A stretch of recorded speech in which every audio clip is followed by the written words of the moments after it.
Good afternoon, everyone. Thank you to you all for joining us. I'm Adrian Cormican. Please sit back and relax, as in a few moments, one of my partners, Martyn, will take you on a journey with some tips on how to negotiate your property development funding. But before we get the show on the road, let's address some really important sporting updates. An inaugural cup was competed for, but only a few days ago. And no, that wasn't England against Scotland, but between the Firs and Russell FC. I hear you say, who? Well, my 7-year-old son, who you can probably see here on the left-hand side in the middle row, had his first football tournament at the weekend, and they ended up winning it, with a very proud dad being part of the coaching team. Seth Cormican, my eldest, is in the under-7s, and as many of us, he's been affected by COVID, which is obviously a great shame. But the weekend felt like normality.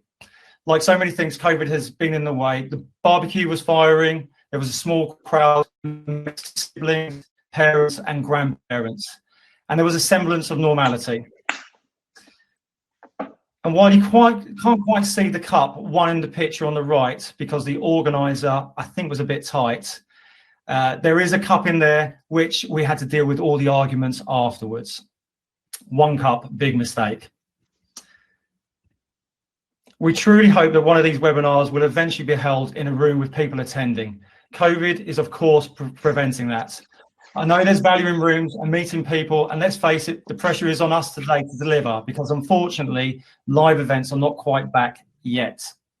In sadder sporting news, I heard the Tartan Army took over the capital at the weekend. I feel a draw between the two great nations was a bit of an anticlimax. However, well done for creating the illusion that a draw is a victory and putting the fear of life into the England camp, with Billy Gilmore hugging half the England team. Commiserations to all the Scots on the webinar. Please don't let it be another 20 years plus, or Martyn will be a broken man. Now to today's events. Sorry if you thought you signed up to Sky Sports updates. Property is our focus. There's a real spread here today, and most surprising is the demographic is the banks themselves. Maybe they are looking to come to the dark side and learn a few tricks to see how we negotiate. But seriously, we are growing. So if you're looking for a fresh start, do send us a private message, either in the webinar or following in a separate email.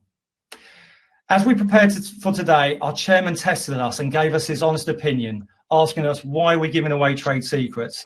My answer was simple: there are no trade secrets. We want to share what we know, as it will attract more of the type of clients we want to work with and harness the relationships that we've already created in our industry. The type of client we are seeking do not have the time, contacts, desire to do what we really enjoy doing day in, day out. I sincerely hope there are things today that you can take away and use. One small thing that might improve, that you will take away today and improve your success, will be mission accomplished for us. So just before I hand over to Martyn, a little housekeeping to make the event more immersive for you. In a few moments, I'll launch a couple of things, but in the right-hand corner, you will see a single bubble, which is a private chat, and icon with two bubbles, which is a group chat. I'll be monitoring this throughout, and we'll field the questions where possible and as appropriate. Rest assured, even if we haven't addressed your questions, we will collect them and we will come back to you directly afterwards. And a warning: if you're thinking about having a chat to us about what I just alluded to a moment ago, make sure you put it in the private chat and not the group chat. I don't want you getting in trouble with your boss. If you scroll down, you'll also see a few things to keep you busy in the webinar. This will be an introduction to Hallcroft PDF, a link to our chosen social media platform for LinkedIn, a link to our newsletter, and lastly, we've just launched our webinar channel, so you can see all previous ones, and also you will get notified about future events. As previously, we'll have a few questions during the webinar, and to add to the experience, we've dug deep and found some prizes. I'm afraid the CEO would not stretch to iPads, I begged, but there are a variety of prizes of which the winner can choose from, and they'll be notified at the end. I think that's all the housekeeping done for now. Will you please join me in welcoming to the stage Martyn Pollock, away you go, Martyn. Good luck. Hello, and thank you, Adrian. One thing, by the looks of those photos, you've had one of those DIY lockdown haircuts at the weekend. To everyone else, welcome to the Deal Clinic webinar. I'm Martyn Pollock, also a fellow director at Hallcroft Finance, and I'll be taking you through today's talk. As Adrian said, obviously football's on the end of all, in the tip of our tongue, and let's get that most important topic out of the way. Now, I don't intend to give you a rendition of "Yes, Sir, I Can Boogie, Boogie Boogie" by Baccara or the Fratellis. If you live in London, you'll know exactly what I'm talking about, and you probably heard it all weekend. But what a game! What a performance! And I have to say, though, I did prepare this presentation with in light of what happened at Wembley, and I didn't even look at the fixture list. And I didn't even know we would have the results of Scotland getting kicked out of the competition last night. So I'm feeling pretty gutted about that. And I probably look a little bit. Well, I've probably felt a little bit like Billy Gilmore after the result of Wembley, and I probably feel a little bit more like Hamish McAll drink all the beers in that picture of ours. Okay, on to the serious stuff. The rationale for the Deal Clinic is pretty much to provide an open forum for developers and investors to share and air their problems and challenges, and for Adrian and I to assist them with our expertise in real estate funding. However, given that our developers and a lot of developers out there are a touch shy and often quiet, who knew about that, we took the bold step to launch the webinar so we could delve into the problems and challenges from our side, and then importantly share solutions that we found helped our clients the most. The Deal Clinic won't get hung up on loan to cost, loan to GDV, rate, fees, fine detail, but we'll open up our knowledge of real estate and the problems and challenges we've faced. So we've broken the webinar down into an introduction to Hallcroft Finance, a market update, and then we'll go into the Deal Clinic itself. We'll also, as Adrian suggested, we'll be opening up the webinar to some questions, just to make sure you guys are still awake and keep it as interactive as possible. So with that in mind, let's go on to the first question. What is the number of active loans from UK-based lenders to UK-based limited company borrowers secured against property as of May 2021?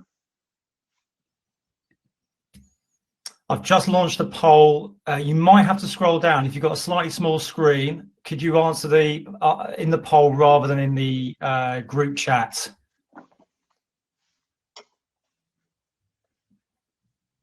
Five more seconds. Thank you all. Poll over. Martyn, let's see. The answer is 357,000. So, welcome to Hallcroft, welcome to our business. It goes without saying that the barriers to the brokerage market are low, and as a result, it's super important for Adrian and I and the rest of our team to stand out from the crowd. We're a full-service property finance brokerage with offices in London and Edinburgh. Our experienced management team has sat across real estate transactions from a lender side, served on legal panels as lawyers, and we've all been a borrower at one stage or another. This vital experience feeds into Hallcroft's USP of being a brokerage that can truly understand our clients' needs and their requirements while having a full and detailed knowledge of the market around us. Our success has led us to be involved in transactions both large and small, and we've grown into a lender in our own right, should I say. We are now able to offer our own mezzanine funding line to property developers, and that's something that we're going to cover in a future webinar. And if it is of interest to you, and mezzanine funding more generally is of interest to you, feel free to drop us a line and we can discuss that further. Our team, goodness me, look at all those youthful grins. A little bit of a breakdown of who we are and our history. I won't bore you too much. Ian Stockdale and Adrian Cormican, if you don't know them already, are both ex-Clydesdale bankers and experienced investors and brokers. Douglas Noble is our man in Edinburgh. He is ex-Barclays and Weatherby's private bank, a hugely experienced guy. And Douglas opened the Edinburgh office in August 2020 and been going great guns so far. And as a result, we're in discussions with some of Scotland's leading development businesses. And myself, I'm Martyn Pollock, and I'm a former city lawyer, and I've sat as a borrower and a lender myself. So in terms of our business, as I said already, we're a full service brokerage. These are all the products that we offer. Not going to go into too much detail on each one. Our business is very strong in each one of these.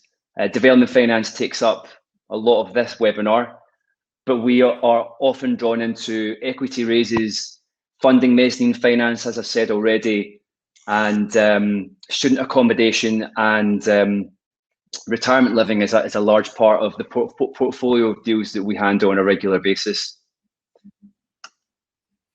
Hallcroft in numbers, I mean, it just gives you an idea of the size of our business and what we've been doing over the past 10, 11 years. We funded over 600 million to date, in excess of 1,100 homes, 245 retirement homes being funded.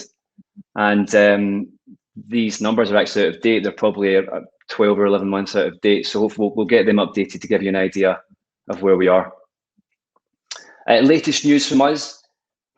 For any of you that watched the webinar series, you'll be probably bored of me banging on about how much we're growing and how passionate Adrian and I are about our business. We pretty much talk about it all the time.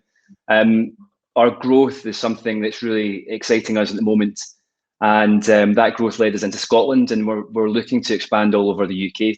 So if that's something that you feel you could help us with, and it's something that interests you, then certainly drop us a line. We'd love to speak to you. Another thing I think is very appropriate on this webinar for anyone watching who's a property professional, whether you're a QS, a valuer, a lawyer, our business is built on relationships, and we would love to speak to you about potentially speaking to your clients and potentially working with us, and if there's any synergies between us. So please don't be shy and reach out. We'd love to grab a coffee with you, take you out to lunch, and see how we can work together more generally. Another question for you guys. What percentage have commercial loans moved in the last 12 months? I've just launched it, and again, if you could scroll down a little bit, that would be great. You mean a wee bit, Adrian? A wee bit. Actually, Martyn, someone's made reference while we're waiting for the answer on that. Someone said they can only see half your head. All right. Thanks for that, Rick. I'm wondering if others can do that. In the group chat, if you can only see half of Martyn's head, would you kindly let us know? The real reason for that is, well, one, I'm 6'3". This other one is I'm wearing a Hallcroft golf top, which we'll probably talk about later on. I wanted to get that in there, but hopefully that's a little bit better. Anyway, so should we go to the answer? Yeah, go for it. Polls are in. Increased by 11%. So hugely interesting. Okay, so moving on to our market update. We do this on our webinars, giving you just a quick overview of where the market is. The development. So from our side, we are seeing a softness from our clients in relation to doing development deals and their confidence in doing development deals at the moment. You might find that a bit strange at the moment when you see the strength of the resi market, but actually we're finding that vendors' expectations on land and property values are excessive. And as a result of that excessive value in purchase price and day one, that's impacting on feasibility of development schemes, and also marginalizing return on capital invested. So the table speaks for itself. What's really interesting is to see the growth in the private equity funds and peer-to-peer lenders that are coming to the market, and potentially the pressure that's putting on challenger banks and other funders who are maybe more institutional in nature and maybe putting pressure on their interest rates and the cost of their funds. And then similarly, if you look at the last row there, the mezzanine blended column, when you look at a 70% loan to value or loan to GDV development deal, that blended rate is really attractive. And also at 75%, again, very attractive. And it's something we always highlight, because often with a lot of our developer clients, mezzanine finance, when you see the interest rate, and you might see it in isolation between, say, 15 and 24%, depending on the development scheme. When you see that high interest rate, it really puts you off. But when you blend it with a lower cost senior finance, it can become quite attractive. If you've got any questions on anything on that slide, I don't intend to go through it line by line. Feel free to reach out and I can share it with you, and we can talk through it in more detail. Bridge finance, short-term finance, is something that it's very competitive at the moment. To be honest, it's always been very competitive. But I think we saw potentially a little bit of a drop-off in loan to values during the pandemic, and then after it's just on the back of the strength of the resi market, it's really driven loan to values back up again, and a lot of our bridging lenders are back at 75%, and there is potentially a race to the bottom in terms of pricing. So for lenders out there, we want them to be able to deliver on their promises, and it's up to them whether they want to compete at that level. But for us and our clients, we want to make sure that we're dealing with lenders that can actually deliver on those promises and those rates. In terms of the short-term market, the reforms to the planning system are also driving a lot of the appetite for developers, and that's something that I see will continue to happen. Another question, keep you guys all awake. Who lives in a house like this? Elon Musk, Bill Gates, or Warren Buffett? Just launched, Martyn. When I first saw this picture, I couldn't believe it was a house. It looks more like some kind of leisure complex. Absolutely unbelievable. But let's see who's been reading the Daily Mail recently, because I think that's that's the source. 3 seconds. Okay, back to you, Martyn. Cool, thanks, Adrian. Question: Bill Gates, lucky devil, probably lives there alone now, doesn't he? Okay, so on to the deal clinic. What you've all been waiting for. The deal clinic, how to negotiate development funding. So the main aim of this webinar is to lift the lid on the areas of development funding that we concentrate on and we spend a large part of our time. Hopefully, it's also going to demonstrate some of the pitfalls and demonstrate to you the best and most appropriate buttons to push with lenders. And hopefully, by understanding what we're talking about, it will make your discussions with lenders easier and make the whole process more efficient. We are not going to pretend to be I am a qualified lawyer, but it's not going to be a legal lesson on a facility agreement or breaking down the security package. It's going to give you an idea of the structured finance advisory side of things. We're going to cover the following topics. We'll be covering the lending process, how do lenders view your proposal, what to pitch to lenders, a very simple development appraisal, professionals, and number 6, what points of negotiation are there and what's on the table more generally. So I thought it would be worthwhile starting at the very beginning and talking through the lending process. We've got a lot of experienced viewers watching this, I'm sure. However, I think it's important to reflect on this structure because from our side, the negotiation really starts here. And I think it's also important to note that this lending process and the structure of this process will differ from lender to lender. On the large senior debt providers, you may have different functions throughout their business that can handle each part of this process. On some of the more nimble, smaller private equity funds, the same guys might be doing the origination of deals and also might sit on credit committee. But more generally speaking, when a developer approaches a senior debt provider, the origination team will handle that process. And we can't stress enough, the negotiation of the deal starts when you press that green light. And so the presentation of the deal is hugely important to this process. The lenders need to know what this transaction looks like. They need to know if it stacks up. They can't be wasting time on deals that don't stack up. The borrower has to understand the structure of the finance, and obviously that can't change so much from introduction of the deal, because otherwise, if it's an unattractive deal, they're not going to do it, right? So just pure and simply, origination team handles the deal as it comes in. Indicative terms come out, and indicative terms can be brief, but others are detailed. And to be honest with you, it's really important you pay attention to that detail, because often terms are carried through from indicative all the way through the process. And then when you get to maybe into the legal due diligence process, then certain terms are tried to be negotiated, but are already in the indicative terms. So it's really important to start breaking down that indicative term sheet, explaining the pitfalls and running through that. Then moving on to the credit committee and credit approval stage.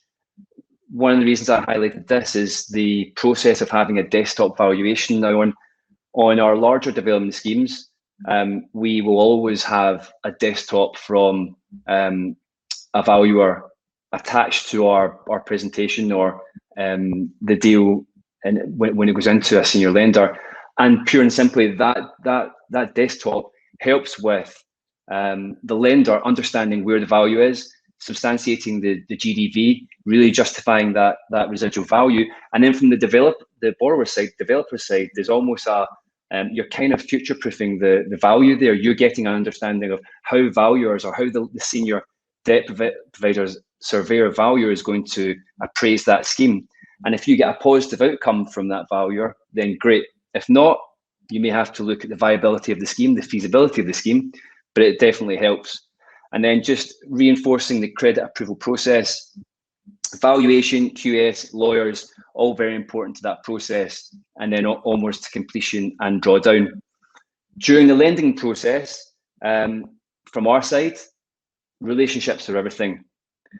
And so from the origination side, there might be an investment director who's out in the market looking for deals and dealing with borrowers on a daily basis. When it goes to the credit approval process, you might find that the team handling that is a more operations-based team, maybe more credit managers. And so from our side, we like to make sure we are speaking to each operation and each department to make sure we're handling that negotiation, whether it's just through the origination and then onto the credit process. I guess this slide is it's pretty self-explanatory, but in terms of a negotiation, if you want to start understanding how the lender looks at your deal, well, these 6 points are fundamental for you to understand how they view your proposal, and then which pressure points you can push at to improve your terms with that lender. And so location quality is a primary location, secondary location, tertiary location. The loan to value required, clearly the more money you require, the higher risk it gets relative to the value in the scheme. The sales risk, are there pre-sales? Are you taking full market risk? Is there any market risk whatsoever? Is there going to be a refinance? These things are really impact the way the lender is looking at the risk and reviewing that development finance application, and whether there's a room for negotiation there. Feasibility and profitability of the scheme is huge. This is something, again, going back to where we feel the market is right now. For example, target profit on cost might be 20%. That might now have fallen down some. That may have dropped off to closer 15% where the market is right now. So the feasibility of the scheme will really give the lender an understanding of how secure that deal is, and so and how much profit the developer is likely to gain from that. Development track record is hugely important. It's one of the first things that we ask of our clients, and it's one of the first things that you really need to be communicating to your lending partner. And when we talk about track record, it's really important to break that down and really address it in detail. So what have you done? Where have you done it? Give a breakdown of purchase price, give a breakdown of GDV, give a breakdown of contract sum, who the professional team were, how long did it take to deliver the scheme, and who funded it. If you can show a development lender that you've done 3 schemes and have been funded with other development funders, they'll get confidence from that. They'll see that you've been able to buy well, build well, deliver well, sell well, and ultimately repay the debt, and that will give them confidence. So really being fully open and transparent about that development track record is hugely important. Similarly, if there's anyone watching the webinar and you don't have track record, well, that's also important. You need to say from the outset you don't have any development track record, and there will be a solution for that. Finally, financial strength of the sponsor, the thorny subject of finance, as our chairman says. That's also really important to give an idea of your ability to substantiate a personal guarantee. Okay, so what to pitch to lenders?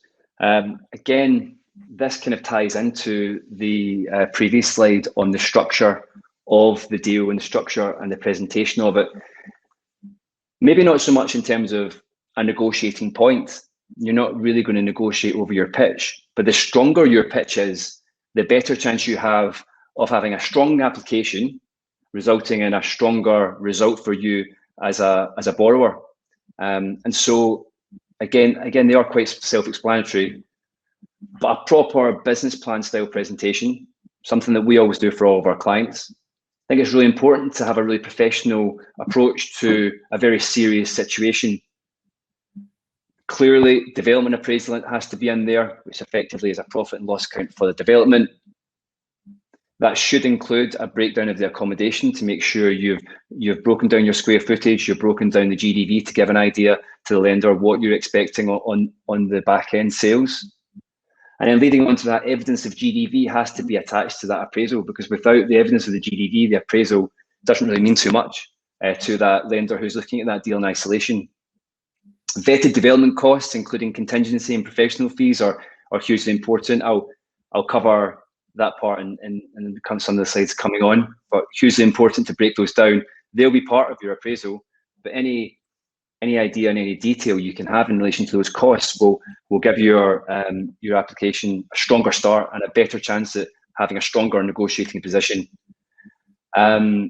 Full development track records, sponsors' assets and liabilities, and details of your professional team and where you've worked with them in the past. And often from our side, a lot of the time our clients will be stating, if it's a certain contracting partner they're dealing with, what the cost of that was in their schemes previously. So if their contracting partner can build at £175 per square foot, and they've proven they can do that, well, then they explain that to give that application the strongest chance possible. So this is a very simple development appraisal. A deal that was ultimately rejected for a new build 6-unit scheme in Leamington Spa. I've tried to make it as simple as possible, but whenever you chuck a load of numbers onto a page, it's never going to be so self-explanatory. So starting at the top, the land purchase and associated costs was 1.4 million.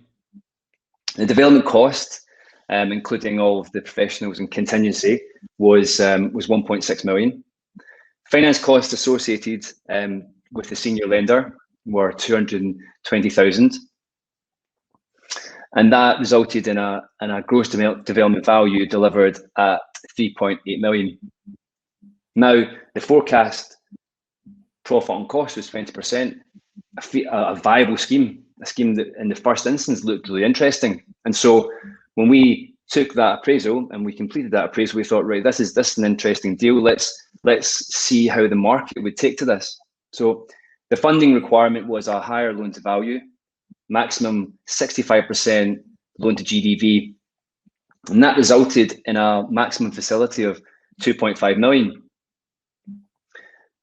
The developer in this case wanted to maximize the day one loan they were getting so they could minimize their equity. And actually on reflection of the build costs and on reflection on the structure of the development facility, if you look to the right-hand side, you'll see a breakdown of that 65% loan to GDV facility. Now, the maximum facility that's attained or attainable on that scheme is, say, in this circumstance, 2.5 million, which in round terms is 65% of the 3.8 GDV.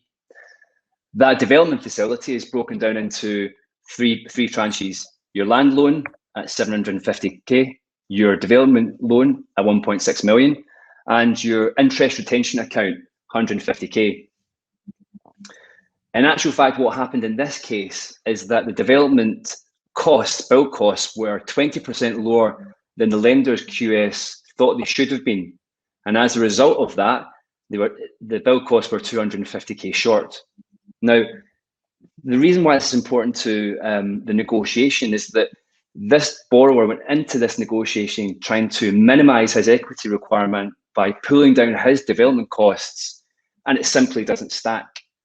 So when it comes to boiling down those appraisals and really understanding those numbers, once the RICS valuers justify the GDV and residual value, and the QS has been through those build costs, there's going to be a real understanding of the feasibility of that scheme, what it takes to go from purchasing through to delivering and selling it.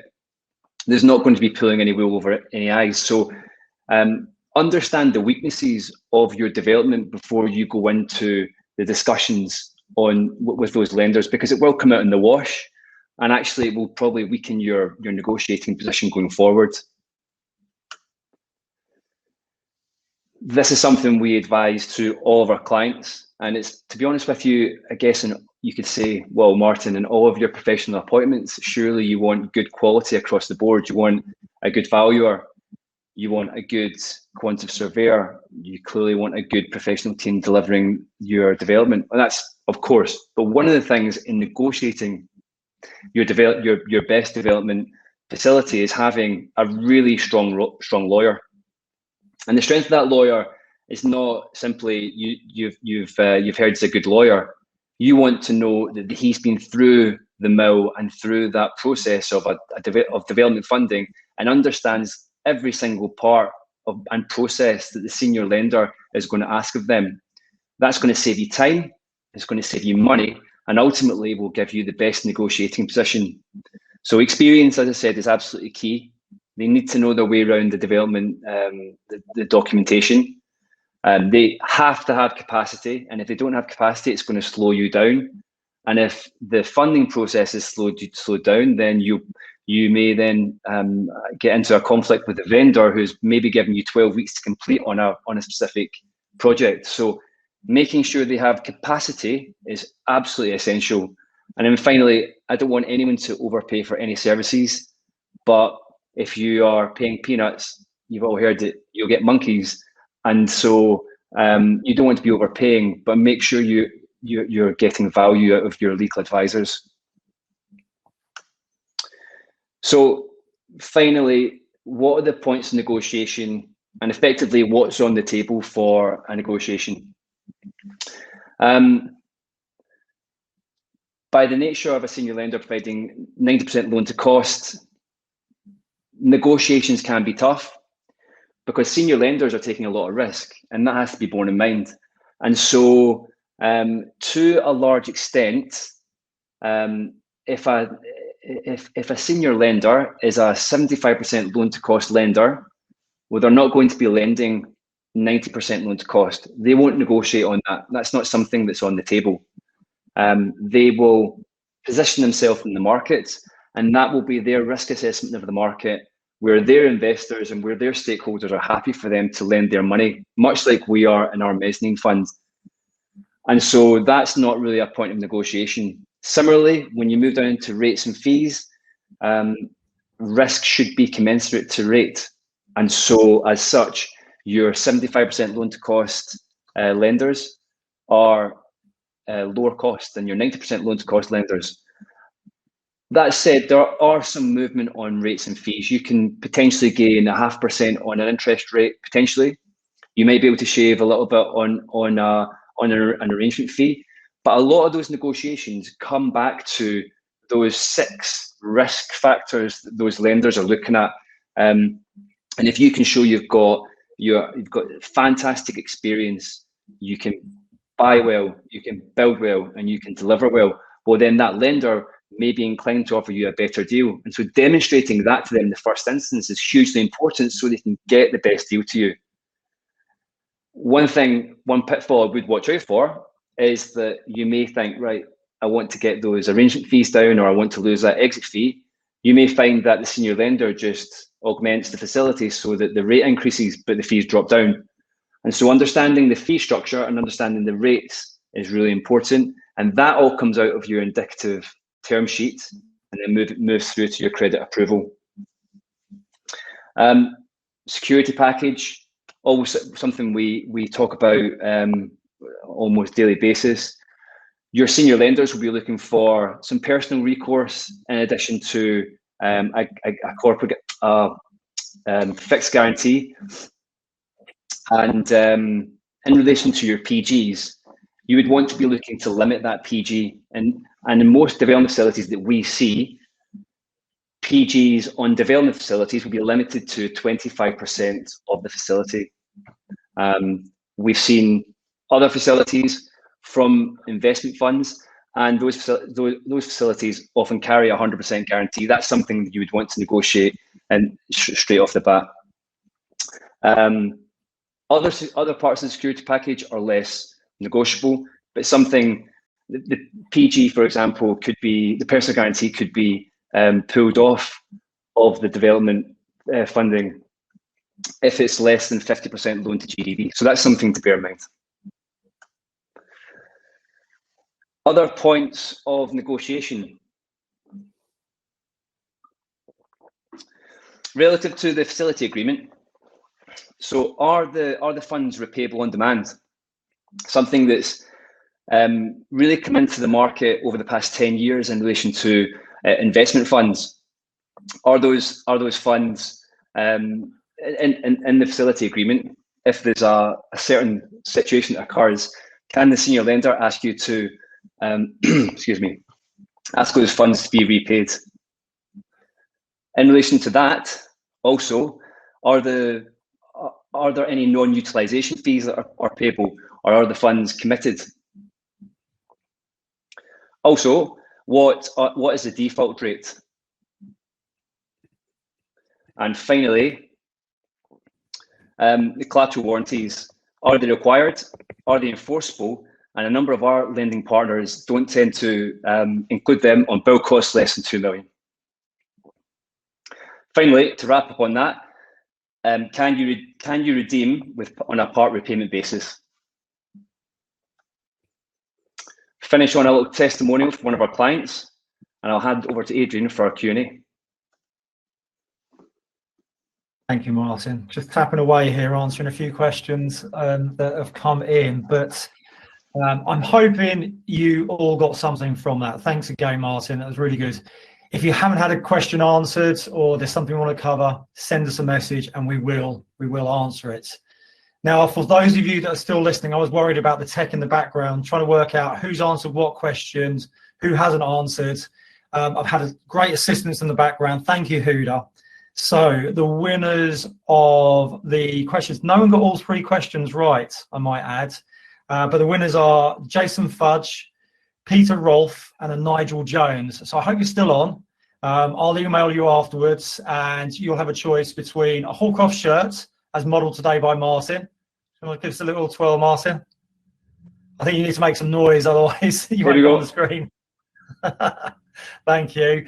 There's some fancy soap that is produced locally by a local company close to myself. My wife loves it, so I've thrown that into the mix. And also you've got a choice of a lovely bottle of wine. So you three are the lucky winners today. Thank you for all taking part. Okay, questions. Thank you. Everyone's gone safe. Everyone's put the questions into the private chat just in case. So I'm not going to reveal names. But thank you very much for the efforts. I've just jotted them down here in front of me. I'll start with this one: the default rates. There's a question about default rate with just simply default rate question mark. This is an interesting one because sometimes until you get into a deal, you don't know how a lender is going to behave. So let's wind it back. You get into a facility. Your facility is 18 months.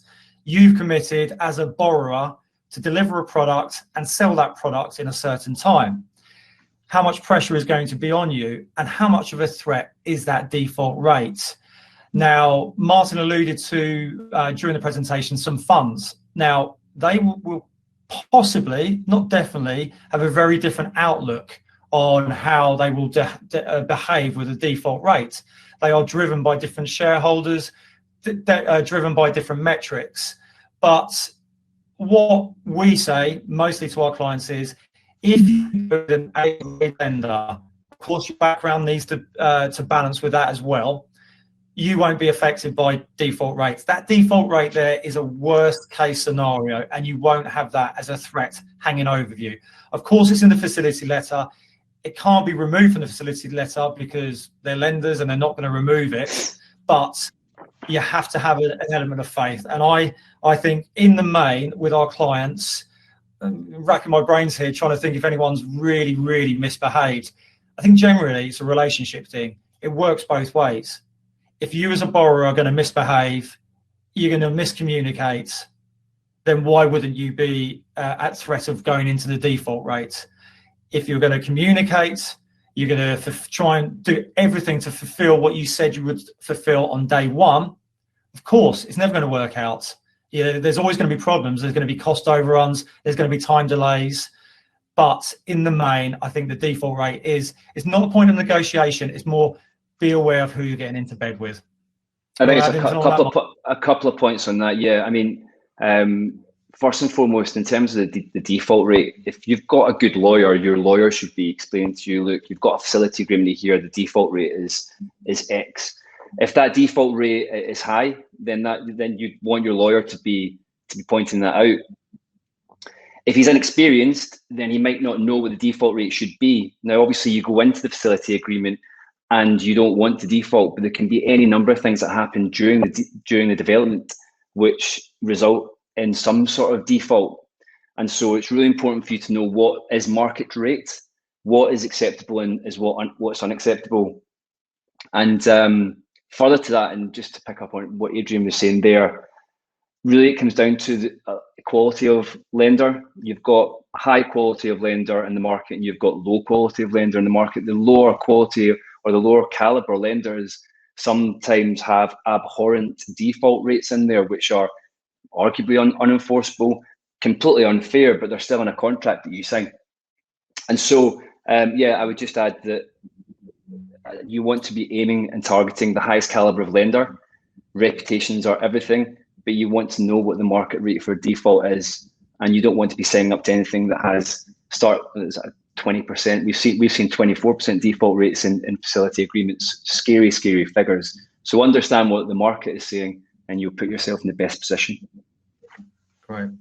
Yeah, that's great. Oh, everyone's woken up. There's questions flying in now. So I've noted down a few that were sent in while Martyn was talking. I'll address those ones first. Sorry, I'm not going to be able to get through them all, I'm afraid. But here's one. What is the most common question we get asked by borrowers?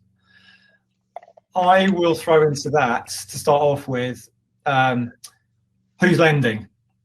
It's almost like it's a question you have to ask, of course. I suppose the answer that we've developed over the years to that one, as we've become more and more experienced, is, well, the reality is pretty much everyone is lending, and they'll all tell you they're lending, but it more depends on what's the scheme. And it's almost, I hate doing this, it's answering a question with a question, but I can give you a list of 200 lenders that I know are lending, but that's not really going to help you with a scheme unless it's just a very general question. General, everyone, If not, if you need something very, very specific, we can niche that down and make sure that you do borrow from, the easiest way I describe it is A, B, C lenders. You want to be in with A's. It's not always possible because you might not have the experience, you might not have the background, you have to work to get there. But that's where you ultimately want to get to. But that would be the most common question I get asked by borrowers. Martyn, do you have something slightly different? Can I get more money? Can my day one loan be more? It can be. Just have to look at a different lender that can potentially give you a higher loan to value. But yeah, spot on in terms of your view on that, Adrian.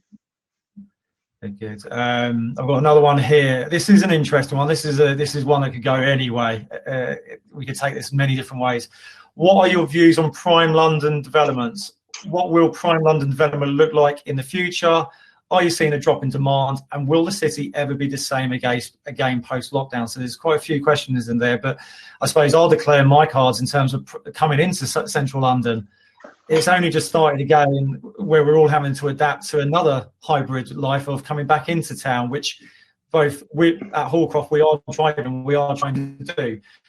There is no doubt, for sure, we're not seeing the prime London developments like we used to see. We went through a golden little period between, I don't know, the Olympics, around that sort of time, London Olympics, so that's 12, so 11, 12, 13, 14, 15, 16. It was absolutely on fire. What I'm seeing at the moment is sellers still want really high rates. This is a common thread. I've heard this for years and years, but I think it's more relevant than ever. Sellers want top prices. The market is selling really, really well.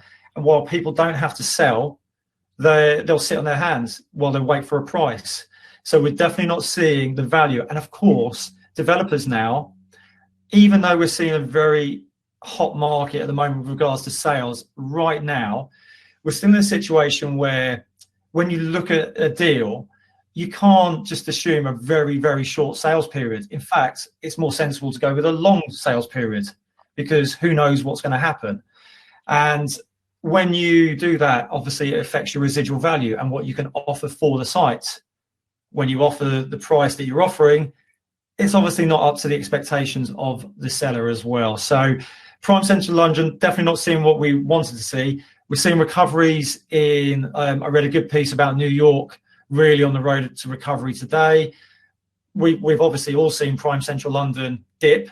But I feel, eventually human minds are short and we will go back to what we were post-lockdown. Adrian, a couple of points on that. I'm conscious that it's 2 p.m. I want people to enjoy their lunch and get back to their desk very quickly. So you could say that since 2014, property prices in prime central London are off between 20 and 25%.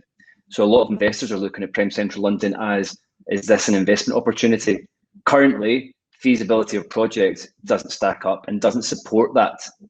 But that's when you're carrying heavy and expensive debt through high value developments. And so, like Adrian was maybe alluding to there, in terms of your exit on higher value assets, they're not as liquid. And so if you're carrying debt or a lot of that debt, it becomes not a viable proposition. And so as a result of that, we are targeting sort of minimum 15% profit on cost. Prime central London schemes we're seeing are much less than that, and so viability is just not there. Absolutely. Thank you, Martyn. I think you're spot on. Let's go and enjoy a little bit of lunch. I know mine's waiting. So thank you ever so much. Everyone else that's fighting questions, business plan style, minimum experience required, we will come back to all your questions after the webinar. For myself, thank you very much. And from Martyn, thank you very much for joining us. Thank you very much, guys. Have a great day.